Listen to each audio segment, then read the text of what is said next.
Right, so we were just talking about it, but like the first thing that I saw you put up, you've been putting a lot of videos up of your kid because why not? You're a dad and you're stuck with your kid. Not stuck, blessed. Just blessed with your child during this quarantine. But you guys, what? It was like a dinosaur park or something? Yeah, it's in Connecticut, like the dinosaur place. It like just recently, it has like a nature trail, whatever. It's you walk around, you see dinosaurs. There's a big playground. There's a splash area. I went there a long time ago with my kids when they were younger, but I don't think it had the thing that scared your kid. I don't remember the roaring. I remember looking at footprints and remember being very boring. And then like Well, having some stuff there, but there wasn't, I don't remember noises being there. the first time we went, that was the first time we went with Heather, my wife. I went with Max and my mom and my aunt, and they have another like cave that you go into that has that dinosaur from Jurassic Park that sprays the shit all over Newman's face. Yeah. So it has that where you walk into a cave and that thing just jumps up and sprays water on you. And the first time we went there, I'm like, I was trying to get into I was on my phone and I was trying to get into the cave to block the sun so I could look at my phone. And this thing scared like I jumped. Yeah. They wish they had it on video and they were making fun of me like all about it until we went back. And then it's so funny that it happened to Max, but in a different cave. Well, that's also funny that Max is a tiny child, and dinosaurs could be a noise like that could be frightening. Everyone's like, come into this cave, then a screaming, growling thing happens. You trying to use your phone at cave time is kind of funny, which is it totally goes against what caves were all about. There was no caveman like the sun's blocking my phone. I can't talk to anybody right now. They needed the sun for their sundial. They did. They had an Android sundial. It worked out real good. Like I have the same fear of like that when you said the dinosaur that spits on Newman. When I go running at the Riverwalk near my house, there are these turkey vultures. There's like 50 of them that hang out in this area. They're the scariest fucking creatures, like from like dark crystal looking birds. They're frightening. They're like turkeys and vultures made the ugliest baby ever. And I used to run by them. They get scared when you get close, but they're big and scary. So if you run close enough, they'll go away. But if not, you start walking, they just stare at you. And I'm like, oh, they won't do anything until my old roommate, comedian Dan Brown, had told me with some weird knowledge he had. He said, I don't know if you know this, but what they do is when they're in fear, they don't swallow their food, chew their food all the way. So it stays in there. And when they get scared, they regurgitate everything they ate and fire it at the thing they're scared. So now I'm running afraid that a turkey vulture is going to fire like a mouse or a possum at me. So God. So I finally got brave, but for literally a month, I would run, and if they were there, I'd turn and run another half mile out of my way to go around these turkey vultures that were like terrifying me, or wait for some old lady with a dog to walk by, because if a dog goes by, then they run. Yeah, so I would just like creepily, I'd be the bald 45-year-old creep waiting for a woman and her dog to pass by, and then follow them from behind. We live in like a forest, like behind our house. Like there's a lot of trees everywhere. There's deer that come into our yard and are eating plants every day now. It's crazy. Like I want to go like get some deer meat one day, but eventually I need to. Do you hunt? No, I need to. But that brings me.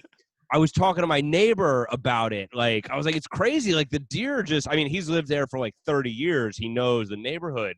He's like, yeah, I've shot like a rabid like raccoon or like squirrel off of like the fence. I'm like, wait, like he's like, yeah, like they'll just come and like attack you at night. You got to have like a rifle ready to go. Like my wife is terrified because she thinks I'm going to buy a rifle now. You won't buy a rifle. I think I'm going to buy something to. Really? I got to protect our house, like from squirrels and a deer. Sometimes. What if like a fucking rabid raccoon is like running into our house? You leave the house. And then you wait until it leaves. Yeah, you just give it the house. You just say, this is your house now. It's yours now. Yeah, it's yours. I'll go in the woods, and when you want to trade back, when you die of rabies, I'll get my house back. Yeah, I don't know. There's definitely some scary. You hear them at night. My kid's always like, well, Daddy, what's that noise? What's that? I'm like, I have no idea, but we're not going outside right now. That's my nightmares. That's what that is. I'll go to sleep. It's scary. Now go to bed. I've been watching this show on Netflix. It's not new to Netflix, but I never heard of it. It was called Alone. and it was on the History Channel, and it's a reality show like those other ones.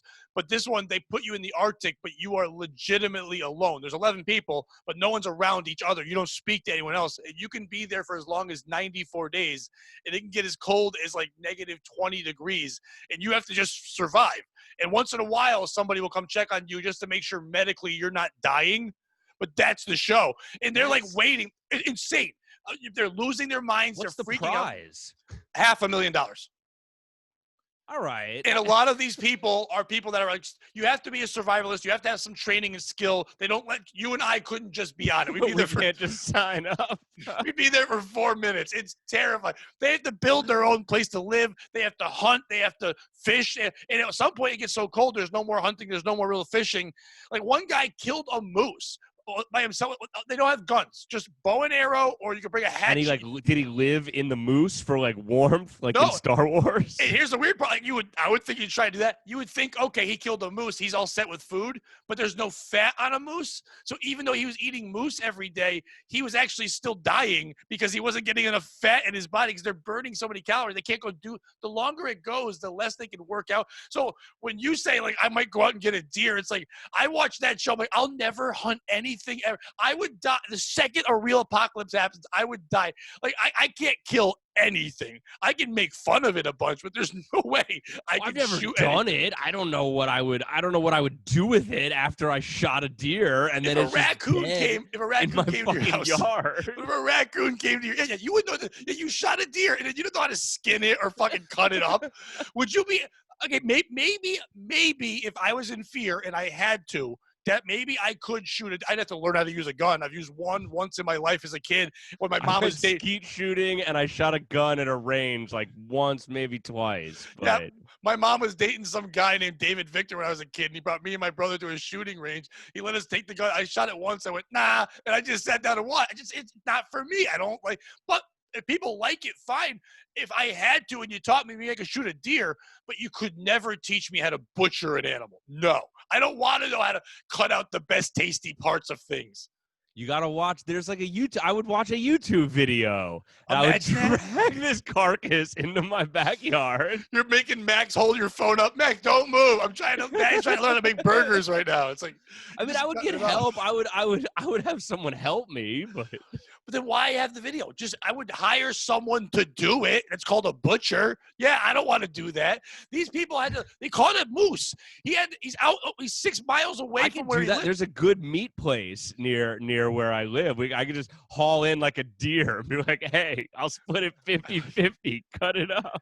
Yeah, he's like, yeah, I want this one that you shot it 12 times and there's no good meat because you just kept missing. You just Swiss cheese this venison. Thank you. Yeah, I would put the head right here on this wall. I get that. By watching this show, I get that now. When someone's like, why do you have a deer head? Like, oh, they killed it and they're so proud they killed it that it's just on the wall. Yeah, it's your championship belt. Look what I did. I'm the WBA deer killing champion. I'm not recognized in the WBC, but the WBA sees me as the champion. But that being said, okay, so a rabid raccoon comes and you have a gun. Once you shoot it, then what? I'm not gonna go touch it. Are you gonna bury it? Are you gonna fling it with a shovel? What would you do? I've actually learned that right across from our house, on the other side of the street, is like a ridiculous pet cemetery that like there's been carcasses from like 30 to 50 years buried across the street. So there is a place that I could dump this body if we needed to. How could Max be scared of dinosaurs in a cave when he lives across from a fucking pet cemetery and howling animals at night? Like he's living in hell. Like that sounds terrifying. But you also have nice water slides for him, so it works out well. It does. Pet cemeteries. I didn't know they still even had those. Yeah, I mean, I don't know if it's true. My neighbor could be just fucking with me, but he was saying there's dogs and birds, and he told me they used to have a mini pet horse. Like did you watch Parks and Rec? Like they had a little Sebastian next door. I'm like, fuck, I wish I lived next to you when you had that shit. Right. Why do they have to separate animals from people in a cemetery? Why is there a pet cemetery? Just put them in the cemetery. They don't take up much room. People can be buried with their pets. They probably want to be anyway. Well, I Throw feel them in like there. if you die at like separate times, you gotta. Couples do it all the fucking time. Some lady dies and the father's like, I will wait. I'll buy a plot for 2 and then 10 years, toss me in there with her or vice versa. They do it. Oh, well, So, it's not. You don't have like a plot for. yeah, you get. Animal. I That's what think I'm you saying. just. If you are, listen, times are tough. If you're running a cemetery right now and you need to make money, make it so you can have your animals buried with you. There's a lot of cat moms. I'm a cat mom. I'm a dog. But that's your child. It Be seems fucking like buried it's like with a it. big. I don't know if it is where you live. I've never seen this before, but there's 2 that I know of, maybe even a third family cemetery right around. Like you drive by it, like one of them. It's the fish cemetery. And when we first moved in, I even said, I was like, why the fuck is there a cemetery for fish? Yeah, that's called Like, the I feel toilet. like we're taking that a little too, like, put it in the toilet. Like Yeah, you just flush it. That's what you do. That's but the apparently it's like one of like the founding families of my town was the fish family. And I guess I don't know, I guess their whole fucking family is buried in this cemetery. I thought you were going to say that was their business. Oh no! It's like the Fish Family Cemetery. People. No, that would be crazy to bury fish in a. In the no, Fish it's like Family people. Cemetery. So I guess it's like families from I don't know when this fucking place was, but over like the last 100+ years, like people were just burying their family members in their backyards. Like I think all land is fish cemetery.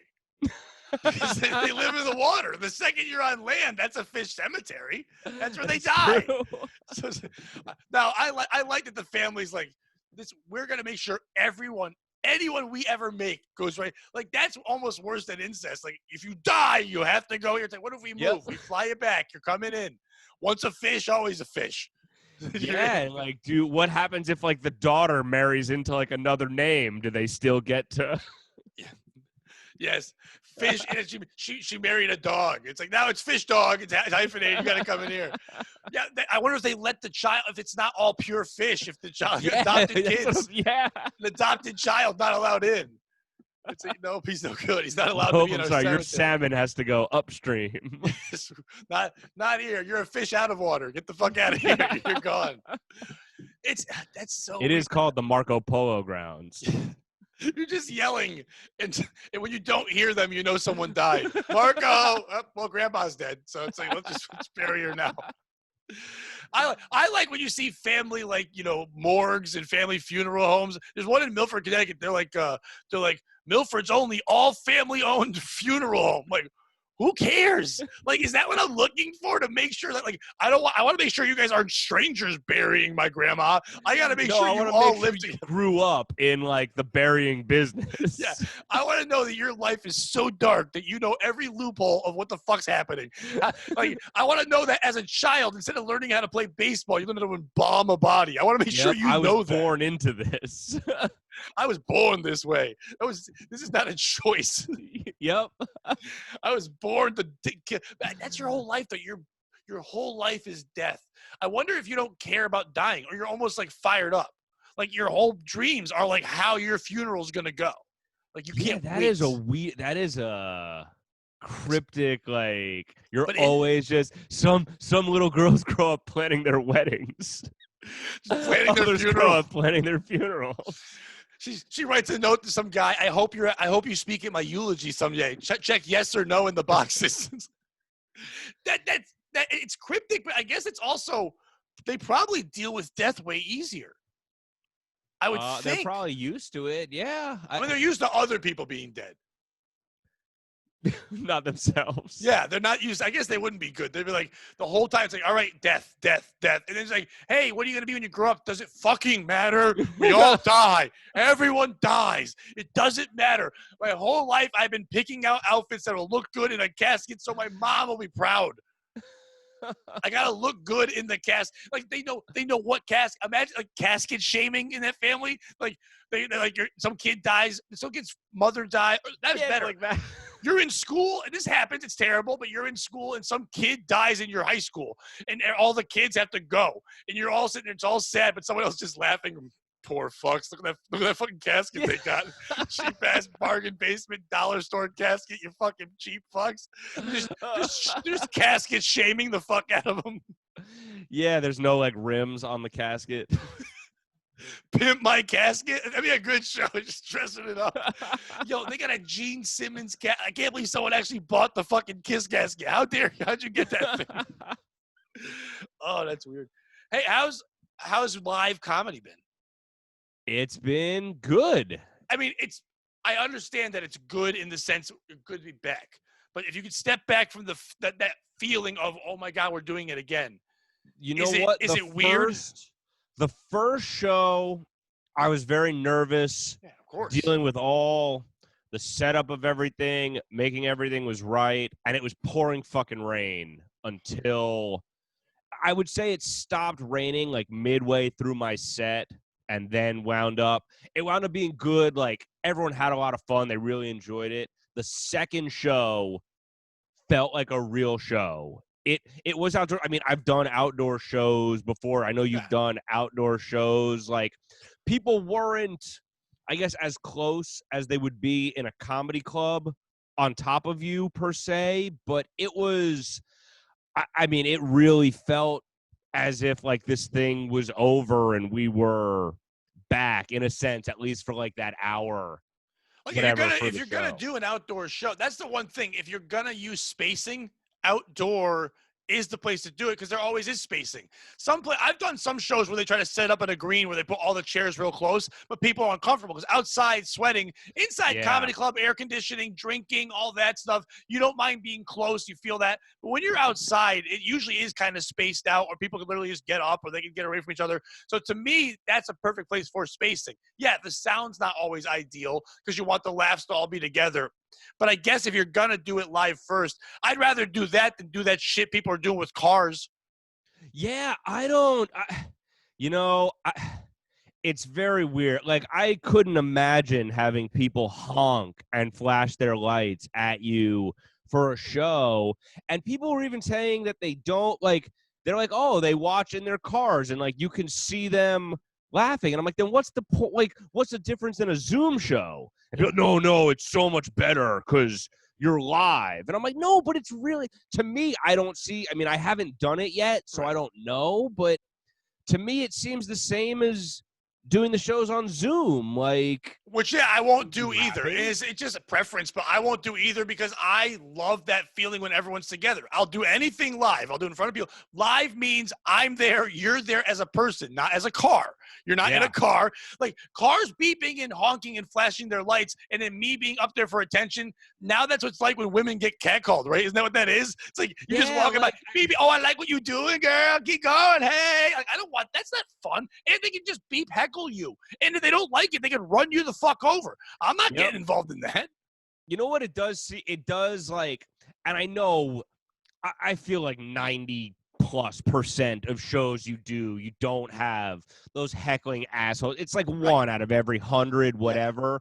But I feel like unless you're like someone like you and me who in a way encouraged it, but that's not the real. We understand those aren't hecklers. We understand how to talk to people in an audience. We engage them. We want them to talk back, but we control the answer. We control where it goes so we can get back to the joke. A lot of people go, oh, you get heckled a lot. Like, no, I don't.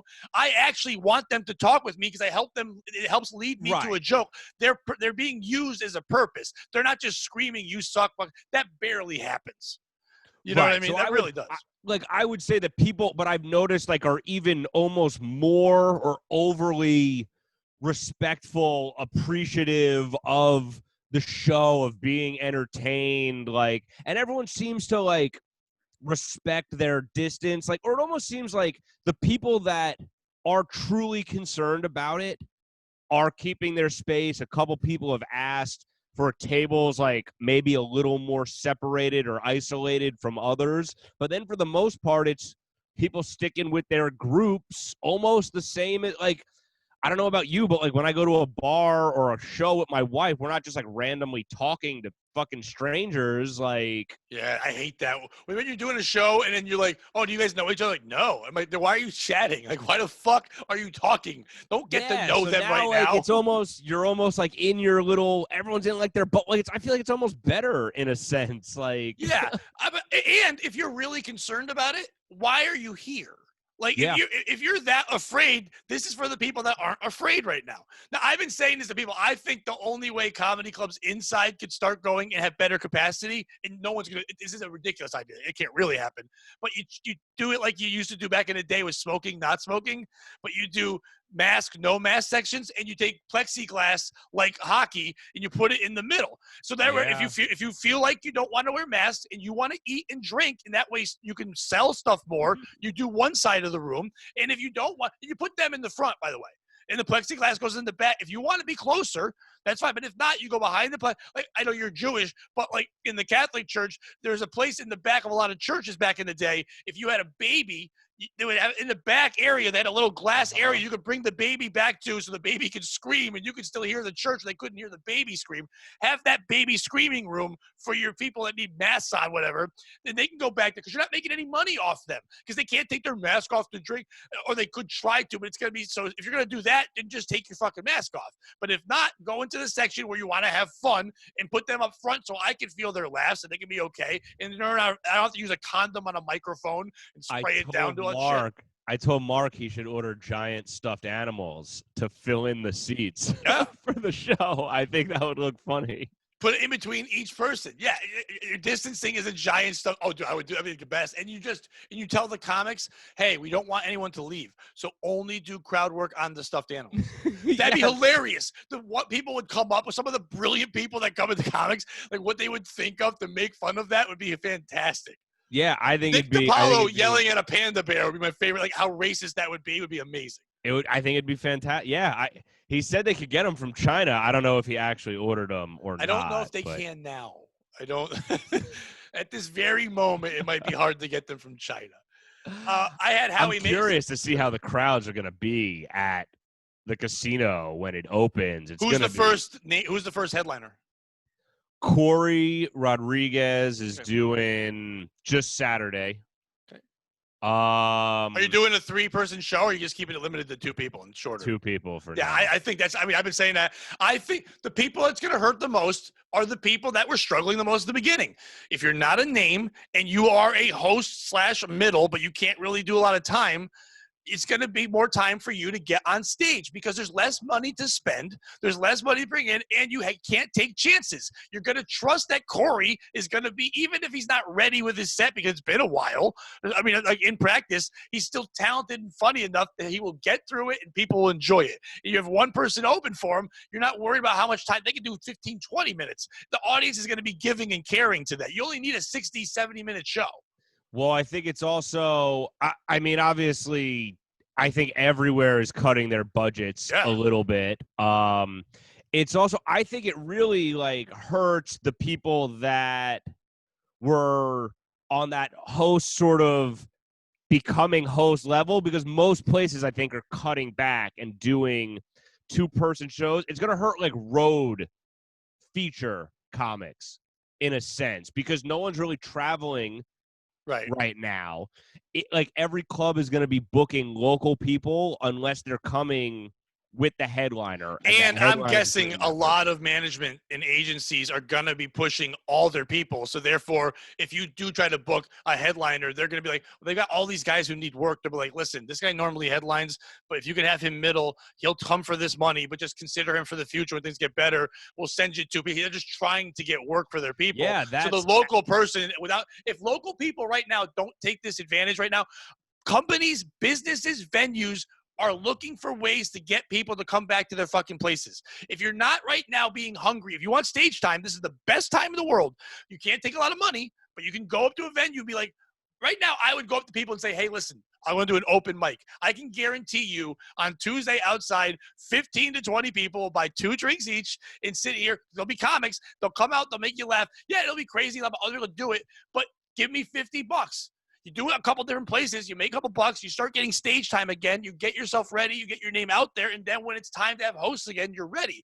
Venues will do it right now. Places that outdoor parts. Inside will be tougher, but you could do it right now because they want anything to draw you in because a lot of these venues don't have patio. I live in Ansonia. People are eating on the shit sidewalk in Ansonia. I have no idea why these fat fucks want to sit on a sidewalk that It is it is weird. a weird area and stare at an area. I'm running through their restaurant because I run the sidewalk, and now they're staring at me. I'm like, this is the sidewalk. Stop eating ziti, you fat fuck. You can have it at home. You're paying way too much for it. I don't understand this whole thing they're doing, but if you gave me, but they have a huge parking lot, this one place, with a big porch right there. If a comic stood there and the other one sat in there, or put little chairs in the parking lot because no one's parking, there's not a lot of people there, and just did open mic, they wouldn't care if it was outside. And comics, I think, wouldn't be as dirty and crazy right now because they're just so afraid to not be terrible. That they're almost, what I mean? I think you're going to watch people being pussyfooting. Yeah, a couple of them are going to do weird George Floyd impressions, and we're going to push them away as soon as they start and go, what the fuck are you doing? But I get that. But at the same time, I think if you're a comic who's not going to get stage, you want stage time, this is the best time to make it yourself. Yeah.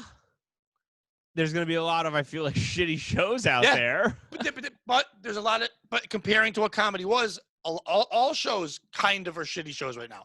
Comparing it to what it was at its best. You know what I mean? Like if you can't compare the before to the after. Right now, we're going to get the biggest bucket list motherfuckers coming out in a long time. Like usually it's always January 1st. People are like, New Year's, I've never done comedy. I can't wait. All my friends tell me I should be funny. After the world got put in timeout, and now all these people are like, we could have died because a guy ate Dracula's soup. I better get out there and do something. I got to live my dream. They're all going to come out, be so unfunny, but there's going to be so many people there that you could just, I'm telling you, open mics are not shows. Make sure you say that's clear that this is not a show, but that way they can start getting out there and these young people can start developing time again. Because if not, it's going to be a hard climb to get from that hosting spot to anything else. I don't know what to make of the contest this year. We were they kept telling me to advertise it, push it, get people to sign up. And I'm like, no one is signing up until the club is open and you have like a bit of an idea of what's going on. And now that I guess the club is obviously opening next week, been pushing the contest more, getting a lot. But like there wasn't also any sign-ups since like March because people didn't know the future. And also they were afraid. I think a lot of people are afraid that they don't know what to say. Like we're going to see some people that were good quit. I think it's going to also be weird. Or I think I was saying a lot of people are probably going to be hesitant to sign up because you don't want your first time being in I don't know how much stage time people are going to be getting over the next month. Right. And they're trying to, it's one thing. I remember going to open mics, working on stuff, and then your guys' contest would come up, and I'd see these comics showing up. I got to run my 5. I got to get it ready. I'm like, all right, whatever. Like, tell me how it is. I'm like, no, because secretly I'll probably be judging it. So no, I won't tell you how it is. But no, I won't tell you. Just do your 5. But now, at least they kind of knew what their 5 was, and they were just trying to tighten it and make sure it made sense and flowed well. Now they have no idea because, like, do you do the jokes before? Do you do the jokes that happened before the world fucking got weird? Or do you write all new shit, but by the way, risk the chance that you're going to be doing the same set as like 6 other people? Because there's only so many fucking ideas that you can come out of this quarantine, this rioting, all these things that happened. It's going to be boring as fuck. But if you sit there and go up there like nothing happened, the audience is going to be turned off when you're like, well, yesterday I was at the bar. It's like, no, you weren't, asshole. Bars were closed till fucking 2 days ago. Fucking liar. You fucking liar. You can't do that shit. I feel like at least people have wanted to somewhat hear like personal stories of things that maybe but like, yeah, that generic, like sort of, I was at the bar last night. I was doing that. I also think people don't want to hear COVID jokes or Corona jokes. Like, they want to hear personal. Do not want to hear George Floyd jokes or any of that right now. They want to hear they want to hear people's personal takes on things, and it can come from that. You can talk about your own personal experience. Like, as you know, whenever I try to write a new hour, it's always got some kind of weird theme to it. That's just the way I have to write in my head. One was about this, that, whatever. I'm writing all this stuff on perspective and like kind of how I looked at things before, how I look at things now. And a lot of it is just silly, dumb shit. Like, the basic, my own takes on things. Like, for example, like I used to want someone to send me tit pics. That was a wonderful thing. Like you meet a girl, it's like now I want a chin pic because I'm not seeing chins anymore. I want that girl to pull her fucking mask down and show me a little something. Like, Yeah, girl. let me see your smile. Let me see if you got meth mouth. Yeah, let me see. By the way, and this is the greatest time right now for women that have busted mouths or mustaches or jagged teeth or cleft palates because with the cover up, they're sexy. This is their time to shine. They can trap you good. The mask is the new catfish. So I've been, working on those I'm tying in things from COVID, but it's not really about, you know what I mean? Kind of those kind of like how much we really cared about the environment and turtles until people were dying. They were like, fuck you, turtles. Hooked up with that ugly girl where they're like, yeah, like you have really nice eyes. Yeah. Or better, now it's okay to describe a girl by her body. Oh, Cindy? Which one? Big tits, red mask? Yeah, I know her. You can say it now, and it's okay. Like, that's the way I'm starting to write things, making it my own style, incorporating the things that have happened, but looking at it from one side to the other. Yeah, I'll touch on a couple things like that happened that would be a little bit like, pushing it and edgy, but then always coming back to the funny. Like, not like, no offense, I'll never once ever again say this in my life, but my God, I just watched the Chappelle special before we just came on here. I laughed none. I've never not laughed at a Chappelle. I got it. It was a speech and all. But if Chappelle's doing that, young kids are going to watch that and then show up at mics or show up at your contest and try to do fucking soapbox speeches trying to get. It's called 846. It should be called 2310 because 2310 is the first time you got to laugh. That was the first time. It was almost like watching like a history lesson in a sense. But yes, I see what you're saying. That I mean, he even made reference of when he said no one wants to hear what Ja Rule says. Right. And then even goes into that no one gives a shit what he says, or he at least doesn't think anyone gives a shit what he says.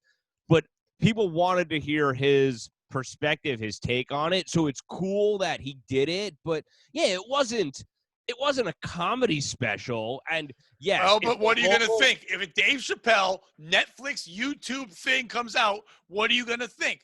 Comedy. You are going to hope that he's going to make jokes. Even when Trump became president and he was on Saturday Night Live, you knew he was going to speak his mind, but he was also funny. I got it. He had to do this message. But at the same time, the world is telling me every day everything's terrible. The media, everything, it's saturated. It's crazy. I need the funniest man in the world to make me fucking laugh a little bit, distract me a little bit from doing it. He at 23:10 is when he went, I know this ain't funny at all. I got some pussy jokes. And then he didn't tell a pussy joke. I mean, he kind of said Candace Owens' pussy stinks, but that wasn't even like really funny. I was just like, all right. Wish they would have showed the other people that were there doing stand-up. You saw who was there? No. Oh, man. It looks like they actually did a comedy show for everyone that was there, but it was Michael Che, Michelle Wolf, Donnell Rawlings, Nimesh, and Cypher Sounds. So they had a legit real comedy show with people that could speak. I would love to hear what Michelle Wolf had to say, what Shay had to, all of them, maybe Cypher. But most of them want to hear what they have to say. I'm not saying that back in. When it comes to intelligent comedy, that he's just funny. But like the other one, I would love to hear what they had to say. And that, there's that would make me pictures feel of better. all of them saying like it was their first time getting to tell jokes in 3 months and blah blah. Like that's the footage I want to see. That's like the dream team practice from the last dance. I want to see that fucking footage. Yeah, and then Cypher Sounds as Christian Leitner, and he's just like, all right, I get it. I guess he's here, but all right. But I also was funny too. It's like, it's not about me. It's not about this. It's, and then everyone's wearing Chappelle masks. It's like, oh, it's not about you, but you had a merch table with masks made up. It probably came with the ticket. Like, I doubt it. I doubt anything came with the ticket. I'm guessing that was a lofty ticket, and he's making up all that money that him and Rogan didn't make from their tour that they were supposed to be on.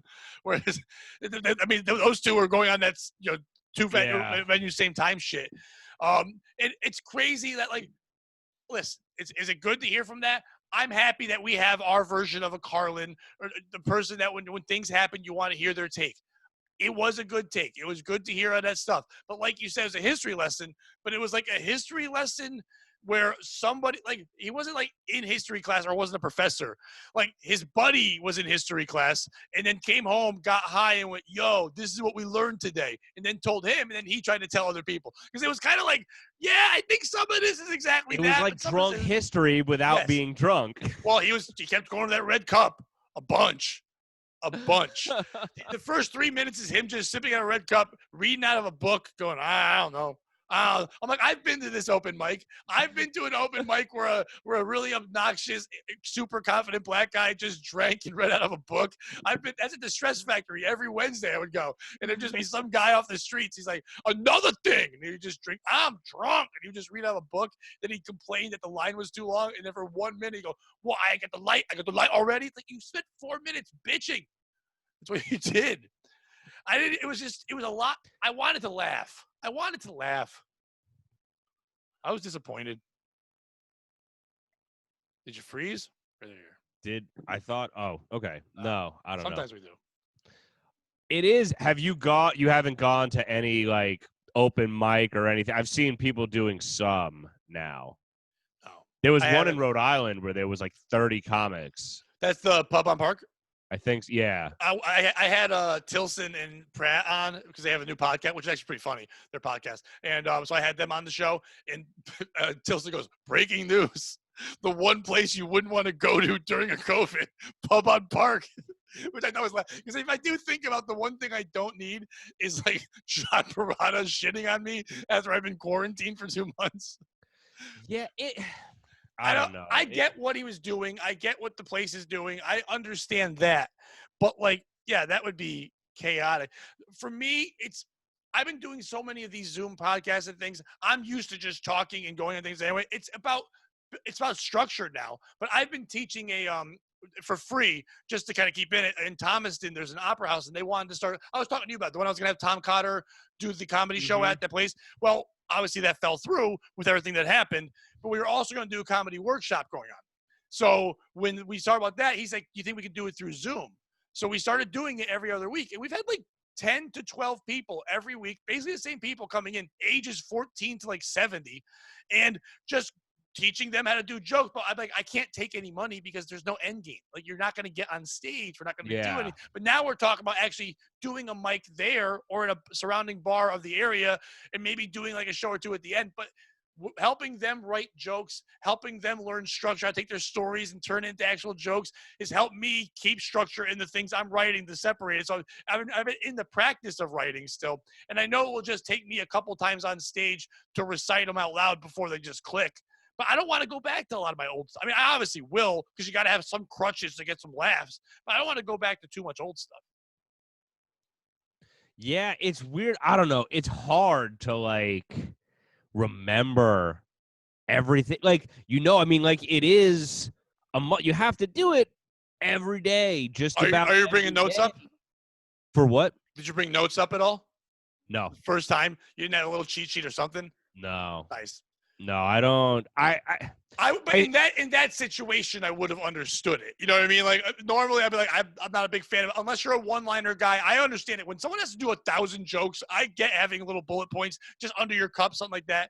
But like, I would never bring a notebook up. But my first time in 3 months in worried about memorization, I might almost want a little cheat sheet to go, oh yeah, cover this. Oh, I definitely like almost like blanked like 2 or 3 times where like it's just like, all right, like, yeah, like I'm glad you guys came, like it's really good to be here, like this is like, yeah, we're doing this, we're having, oh yeah, okay, but and then like, right, but that was a few times. The second time felt like good, bad, comfortable after that first laugh, but definitely the first time it was even the first Zoom show we did. For that, I had notes like on my computer screen where you can't see them. I've seen clips of some, and you could see that people are kind of reading off shit. But like, I get that though, because you're not doing stand-up.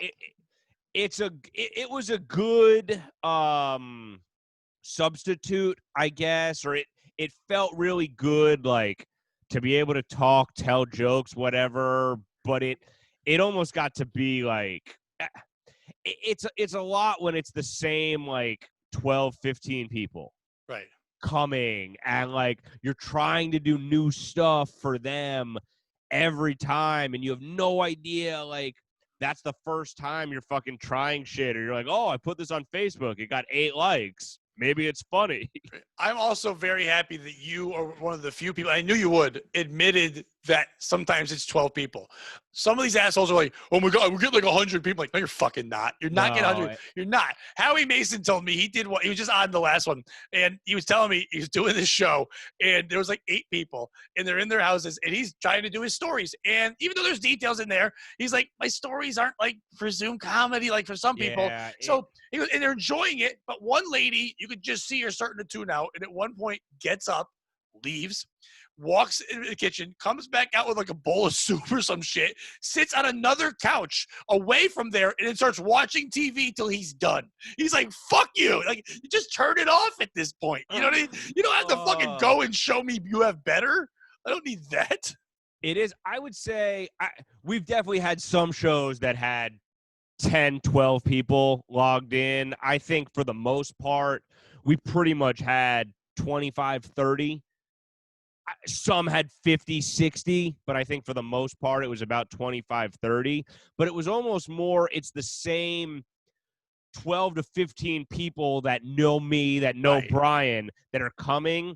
Then you're getting a couple other random people that are fans of the comics are coming on. But comics are also hesitant to promote it or have their fans come watch them, see them when they haven't told a joke in 3 months, and now they're in their bathrobe in their kitchen. So it's a weird, it's like a weird, like I feel like it is very, we're not famous enough for it to just sell on our own. No, and but that's why also like that. See, that would have been the one thing I wouldn't have cared about if I did them. You know me, I promote when I go to an open mic. Like anything I go to, I tell people. Right. That thing I would have pushed like crazy. I just know that it would have become, not that I'm saying I'm special or different on stage, but I know when I perform, there's a certain like, raw animal, whatever bullshit you want to say about me, honesty. Funny you say that. We had to tell a couple comics, like, you would tell people, but old habits, your brain just sort of takes over, where we're like, look, don't do crowd work because not everyone's watching. So when you're shitting on some guy's bathrobe and 8 of the 30 people see what you're seeing, it's a very weird thing to do for then 20 minutes of crowd work or whatever when no one, it was funny, like seeing like the separation, and we're just like, oh fuck, like, well, just do jokes. That's the thing I was thinking about. Like, you and I love doing crowd work. But at the end, and some comics are like, oh my God, stop picking on them. It's like, listen, we understand. And I watched you learn it when you first started to going, and you used to watch me doing it. There's a thing when you get into crowd work where you can read in people's eyes who's on board and who's not on board. You can look in their soul and go, okay, you don't want any, and you turn away and you let them enjoy their day. But there are people who love it, and when you dig into that well, it changes the show. It adds a bit of icing different to it. But they also paid, and they came out, and they're in a room. At the end of the day, it's always the comics argument. You came to a comedy club. When they're on their fucking couch, when they're in their on their futon, and I tell them that their choices in furniture are too poor, or their clothes are shitty, or who's that fat lady in the background? Like, that's my wife, you asshole. Like, it's different when it's in a comedy club, when you're saying, I know we've both called people fat in comedy clubs, but it really is different. Yes. Like, they're in their home. They're also suffering, and they've taken the time to support you in front of no one. In a sad situation, they're the few people saying, I'm going to give you a chance. And then I look into their camera because I've got no jokes right now, or I don't think they want to hear about their grandma sucking a dick. So I got to sit there and go, okay, look at your fucking plants. Your plants suck. And they're like, goodbye. It became almost a running joke. They're at Mohegan a lot. I think you know that Nick and Mary. Yes. So they came to a lot of the shows, which was awesome, man. They're great. Well, they need their fix too. They're comedy addicts. When you go to shows, and that it's not just for us. There are people that just love. That's their thing. That's their dark night. That's their boat to go to comedy shows. So that for them, I understand Zoom. But so they would sit in their car. She would pour a bunch of drinks for them, and then Nick would just sit there smoking a blunt the entire show in his car, and it almost became a running joke of how long would it take for the other comics to notice and for someone to make a joke about them in the car. And we were all like, everyone that's been going to the shows, we're like, yeah, we know, we're sick of it. Like, they smoke weed in the car. Like, do your fucking comedy. Like, stop roasting them. Like, stop talking about them being in the car. We get it. That's that part, and I know for a fact every probably act starts the same. It's like, this is crazy. Oh, this is so weird. It's so weird that we're doing it like this. Isn't this crazy? It's like, yeah, we got the same way. It's like, hey, give it up for that guy. How about the last? Like, yeah, just tell your fucking jokes. Tell your jokes. Troops. Yeah, are any troops out there? No, they're trooping it up right now. They're fucking. I don't know if you know, the world's on fire, but we're telling jokes. I tell every show for essential workers to make noise. So fuck you. Take out a pot and pan and start clanging it. Come on, yeah, make noise for the. So thank you, Ryan, because I had to take a job at Big Lots. So I thank you for your service. I'm essential. I'm an essential guy, right? Essential is the dirtiest fucking word in the world. It's the most pandering bullshit ever. Like, oh, you really think the meat packer is essential? Or is he your hero? Do you love him? He is my hero, the guy that delivers meat to my house. He's not your hero. I wouldn't be eating. Yes, you could kill that deer, and you could just pull him in. Learn your survival. You could be essential, Ryan. It wasn't deer season, though, at the start of quarantine. If there's a deer outside, it's season. That's what it is. It was still cold at the start of quarantine. They're just recently now. Recently ready to. They're not ready to be dead yet. I love that. I love seasons. That animal can't be dead yet. Not until this season. No, I think they hibernate or they go south for the winter. That's the best time to kill them, when they're sleeping. Are you kidding? If you gave me choice of kill something when it's sleeping or when it's alive. Sleep on my driveway, though. You can find them, go to their house, follow them to their house, and go in, bam, bam, bam, and I got food. Listen, that's the best way to kill. Deer home invasion. You just go in, you fucking slaughter them. I think it's more fucked up if you kill them when they wake up. What do you always hear? They died peacefully in their sleep. That's what we should do for them. Kill animals in their sleep. Can I be on your Zoom shows now, Ryan? As everyone turns off their thing, are you going to kill my animal? You just mentioned home invasions. I didn't mention COVID. Woo! It's like, I saw you put up a tweet today, or yesterday, I think it was, about canceling all the cop shows, and if you could watch Beverly Hills Cop, which I laughed at. I think that might be one of the dumbest things. Canceling cop shows because of the cops. But serial killer shows are cool. Well, they're canceling. Have you seen they're canceling Paw Patrol? Yeah, I did. I did. Which, by the way, for people who don't have kids, Paw Patrol, we're not saying it. You're like, what's the word they're saying? No, it's Paw, P-A-W, because it's for children. They're dog cops. They're little cartoons. It's only one dog cop, and the whole thing. Man, it's fucking crazy. But you're not going to cancel serial killer shows. The cops are bad, so that's it. But let's people keep learning the in-depth details of how to murder people, or movies that are all about molestation or trafficking. Hey, look at target specific Taken's on people, TV, though, or it's usually people they know. Cops are just Taken's on TV all the time. All right, Taken's always on TV. He didn't know them. His kids were out in France, and they just grabbed them, and now he's got a special set of skills. There's always molesting shows. There's always that's all fine. If you're gonna cancel things, let's start with Law that. and Order, is that gonna get canceled? Just the law part, or the order, right? It's just law and more law. It's just going to be law. So they're just going to show the practice. Oh, and you can't play that noise because that's a cell phone. Right? Like, is that noise gone? It's triggered. It's just going to go, can't breathe. That's all it's going to say at the end. I can't breathe. Boom. And that's it. How are you going to cancel every cop thing ever? Most shows have cops in it. Everything is canceled. Why? I don't know. That's not helping. It's also, I mean, I saw that list of like food places that contribute to whatever now the bad. I try to stay out of the news. I try to not. It's just, I don't. but I'm seeing everyone posting. I saw someone posting yesterday, like Dykes against Home Depot. Like, I'm like, what the fuck? Now we can't go to Home Depot? Like, what? I don't even know. Well, you can't even keep up with this shit. Well, because there's a lot of stud finders there, and Dykes hates studs. They do. They're like, we're out of here. First of all, is it really called Dykes? That's what I saw. I'm telling you, I saw a post about it. I have no idea. Isn't that their bad word? I thought so. I'm gonna find it. I'm gonna send it to you. Thank you. Dykes against it's Home real. Depot. Yeah, I was like, isn't that like offensive in itself? Like, I think it's because of the D, like Dykes against the Depot. But but not Lowe's. Well, no, Lowe's isn't racist. So now lesbians for Lowe's is like the new. How is Home Depot racist? Mexicans are there all the time. So much, not just working, Ryan.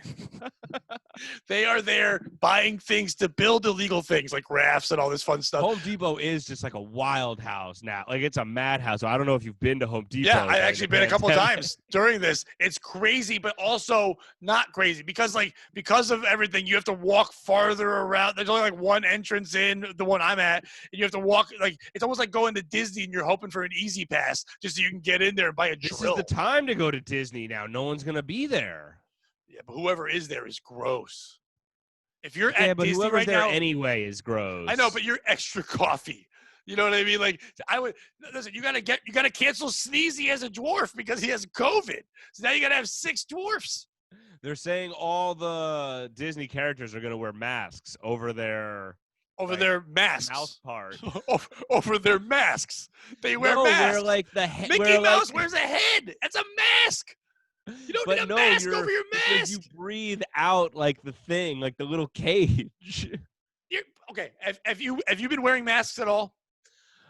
When required to. Right. Same as me. Have you sneezed or burped in one yet?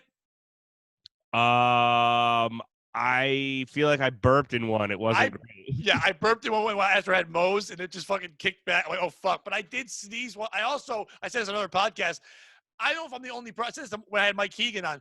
I never realized I do this, but basically, I guess every time I go to a urinal, I spit into it before I pee. I think I just spit. It's just what I do. Yeah, I feel like I spit when I pee. It's like a thing. And the first time I put a mask on, I didn't think about it, and I spit right to the fucking mask. And I was like, God damn. It was at work, so I was able to get another one right away. But like, oh, God damn it. But if you're wearing a mask, it fucking, even though you still can breathe through it, no COVID's coming through Mickey's head. I've had the problem. I had to get a different mask, like to put in my car, keep it in a different place because I was keeping it in the same spot where I kept my weed and my pipe in like the center console, and then my whole mask smelled like weed, and I'm just like huffing like. Yeah, that sounds good. That sounds good. But it definitely reeked. Like you could tell, like when you walk in to like get the pizza, they're like, yeah, he needs the pizza. Speaking of that, this is probably a dumb, uneducated question, but I don't purchase weed. I don't do anything anymore. I haven't smoked in well over a year. I haven't drank in over years. During quarantine, is it harder to get weed? Was it at the beginning? No, like No. like were dispensaries in places like that open? Is your dealer coming with a mask on? Are you meeting 6 feet apart and throwing money to weed to each other? No. I've been like a stupid joke about how like it's easier to get weed than it is obviously to get a haircut during quarantine. But like, no, I mean I want to say one person dropped stuff off, and I think I Venmo'd them. Contactless weed delivery. Yeah. Awesome. But then otherwise, no, like. I was wondering how that would work. I mean, shared like a joint, like we weren't too afraid, I guess. So you're both wearing masks, taking them off, passing joints. No, I'm not wearing a mask. No, I've only kidding. worn a mask like in a store when like they make you. Yeah, my rule has been if you own a place or if I'm using something of yours, if I take a bus or if I'm going into your business and You're you taking ask public transportation right now? I had to. I mean, there's no other way to get to work. Is that weird? Like, are people? It's awesome because they can't charge you. because you can't go in the front door of a bus because you're too close to the driver. So therefore, everyone's getting on the bus for free. And now, but most people taking the bus are only taking because they need to get to work. It's not just a bunch of assholes. There's not kids. It's not whatever. Yeah, it literally no one's is going just to the people. mall to loiter. Yeah, I mean, and yeah, there's a couple gross things, but the rules all over the bus are you must have a mask on. Now, a couple people take it off, and you get to watch fun bus arguments about that. But you have to wear a mask when you get on. You have to go in. There's 2 doors on the bus. You have to go into that back door, and you can't sit in the first couple seats, and people are all away from you. Many times I would take a bus, and people would sit right the fuck next to you, and you're okay. They can't now. You always have your own seat. You're always fine. Like, I've been running to work a lot more because it's like only like 4 miles away, and I run the 3 miles and walk the rest back and forth. Well, I've been doing a couple 5Ks a day. I inspired Marty Caproni. Anyway, no, I saw what he did. That's awesome. But I commented saying I feel the same way. He's like, "No, dude, I watched your shit." Yeah, he actually didn't look that fat when I last saw him. In the pictures, he looks fantastic.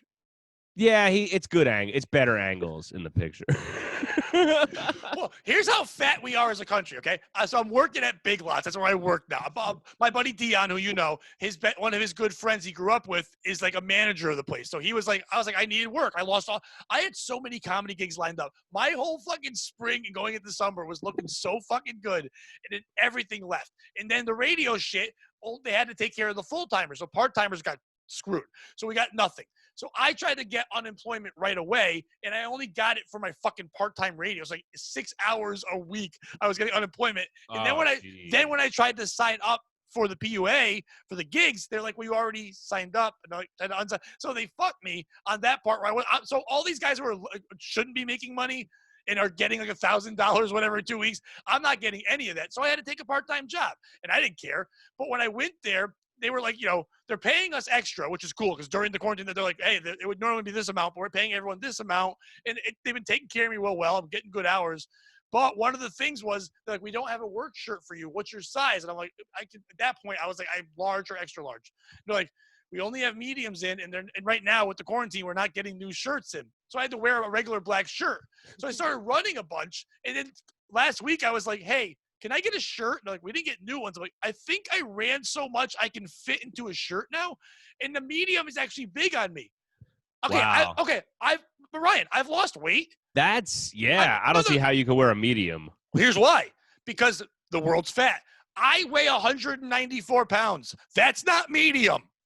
No, that should be large. You're taller than me, I think, a little bit. Yeah, not by much. And you weigh more. I weigh like 175 pounds.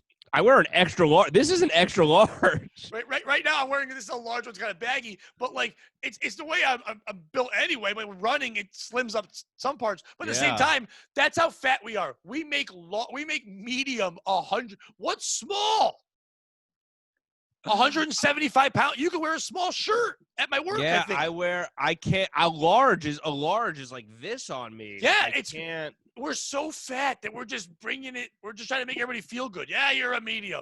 Because they're like, we can't make a 5XL normal. We can't do it.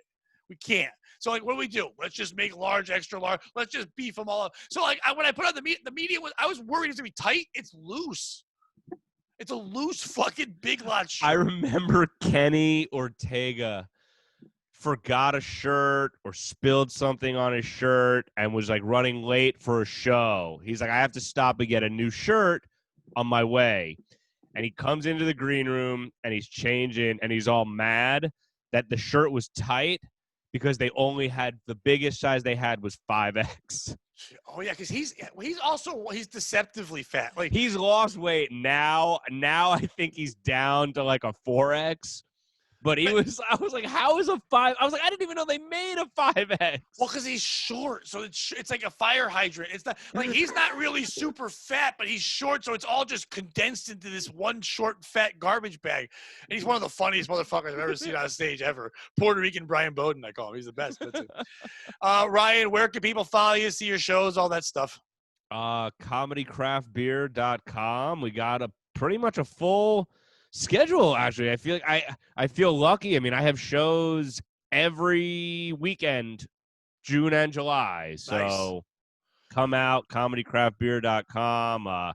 at Ryan Brauth, Brauth on Instagram. If you want to see my kid running around doing getting scared as fuck, scared by dinosaurs. It's funny. I submitted that video to America's Funniest Home Videos, and then some lady reached out to me asking if they could use it on like a bunch of different platforms, and they're like, we'll give you 50% of the profits. I was like, can you send me a little more information? And I haven't gotten anything yet. Yeah. So shady. I'm a representative with NAMBLA, and I would like to know if, now, okay, but are you when I'm doing that show for you, are we both on the show together? Yes. Who else is on the show?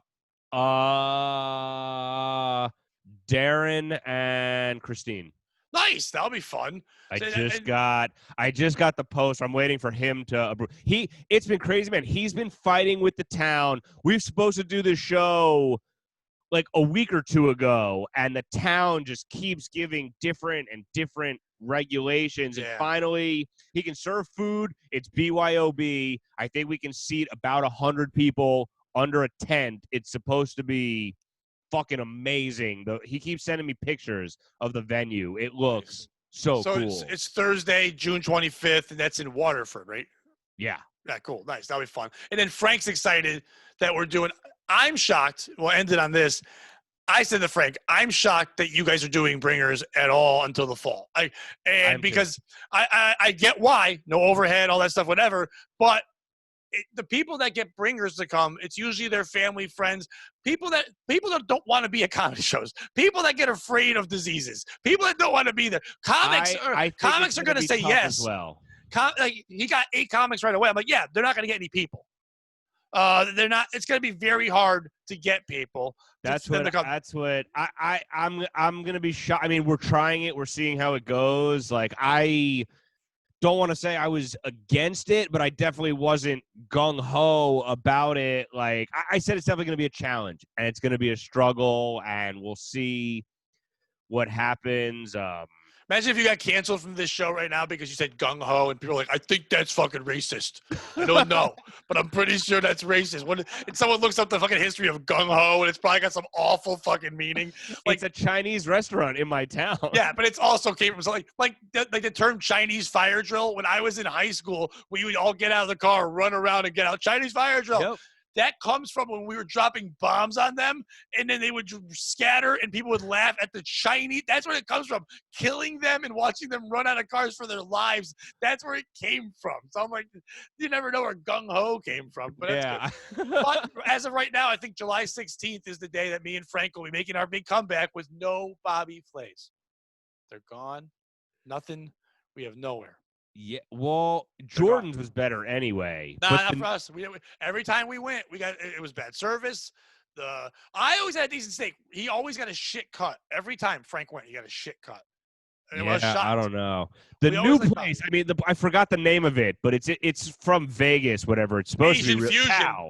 Right, but it's not supposed to it wasn't even supposed to be starting till the fall before. Anyway, yeah, I don't know when it opens. Yeah, so I guess we'll just be. Now you can eat steak and ribs at Comics. I'll eat the ribs.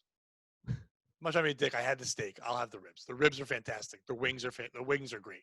The burnt ends. It's so funny. I don't like this. I'm not a fan. I feel like I don't like the smoke as much. Like for people that it's just my personal. I don't like it like smoked like that. Like I don't know. It tastes like burnt. Like I don't like New Haven pizza. I don't like soot on my food either, and I'm from Connecticut. I've never understood why you want to look like you fingered a coal miner when you eat pizza. I don't even get you're eating it because same thing with fucking the burger place, Louis Lunch. It's like it's okay, but like you're telling me how I have to eat it. It has to be on white bread. I can't have this. I can't have that. Like it's because it's old is why it's good. Yeah. But like smoked, I like the taste of smoked. I just don't want to be dirty when I'm done. But like, yeah, the steak we had, I'm not shitting against it. It just wasn't my cup of tea compared to the steaks we were having before. It wasn't for me. But the ribs I can eat all day at fucking Comics. Yeah. And the wings and the burnt ends. The burnt ends are my favorite. They never have them. They're always out when I fucking want them. Yeah, I feel like yeah, you gotta get. It's weird they're out on Thursday because Thursday is usually. Well, no, Thursday I don't try to eat them because Frank and I just ate. So usually I try to get them when I'm there for a weekend or something like that. But, all right, man. Thank you for doing it. Appreciate it. Yeah, for sure. Right. Be well. We'll talk soon.